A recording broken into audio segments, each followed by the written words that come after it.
হে আল্লাহ, আমার অনেক ক্ষুধা লাগছে, আমার ক্ষুধার জ্বালা সহ্য হইতেছে না। এই মামুনি, তুমি এই খাবারটা খেয়ে নাও। আপনাকে খাবারটা দেওয়ার জন্য অনেক ধন্যবাদ।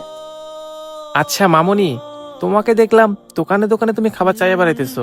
আচ্ছা, তোমার বাবা মা কোথায় আর তুমি কি করো? আঙ্কেল, আমার তো এই দুনিয়াতে কেউ নাই। আঙ্কেল, কাজের কথা বলতেছেন?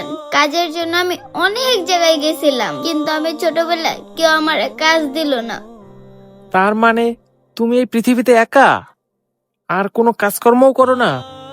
না আঙ্কেল। তাহলে তোমার খাওয়ার ব্যবস্থা করো কিভাবে?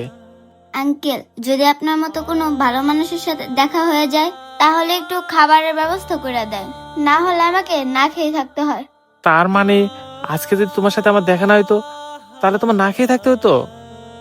তাছাড়া আর কি করবো আঙ্কেল, উপরওয়ালা কপালে যা লেখা রাখছে তাই তো হবে। এই নাও, এখানে এক প্যাকেট বিস্কিট আছে। এই বিস্কিটগুলো তুমি 250 টাকা বিক্রি করতে পারবা।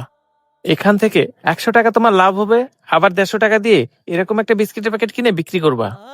তাহলে তোমার আর কারো কাছে খাবারের জন্য হাত পাততে হবে না। আচ্ছা ঠিক আছে আঙ্কেল, আজকে থেকে খাবারের জন্য আর কারো কাছে আমাকে হাত পাততে হবে না। এটা বিক্রি করে আমি খাবার কিনে খেতে পারবো। আচ্ছা ঠিক আছে মামনি, তুমি তাহলে খাবারটা খাইয়া এই বিস্কিটের প্যাকেটটা বিক্রি করো। আমি এখন আসি। আমার অনেক ক্ষুধা লাগছে, তাড়াতাড়ি করে খাবারটা খেয়ে বিস্কুটগুলো বিক্রি করতে যাই।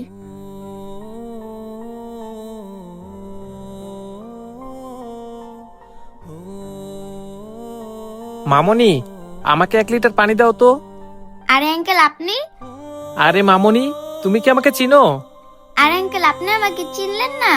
আঙ্কেল, আপনার মনে আছে আমি যে খাবারের জন্য রাস্তায় রাস্তায় ঘুরতেছিলাম, তখন যে আপনি আমার খাবার এনে দিছিলেন, আর সাথে একটা বিস্কুটের প্যাকেট দিছিলেন, আর বলছিলেন এটা বিক্রি করে আমি যেন খাবার কিনে খাই, আর আমার যেন কারো কাছে হাত পাততে না হয়, আর বলছিলেন বিস্কিট গুলো বিক্রি করে 100 টাকা লাভ হবে, আমি যেন সেই টাকা দিয়ে খাবার কিনে খাই।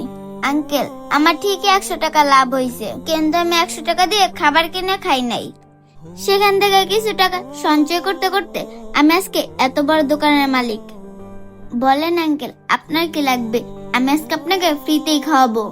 মামনি, তোমার কথা শুনে আমি অনেক খুশি হইলাম।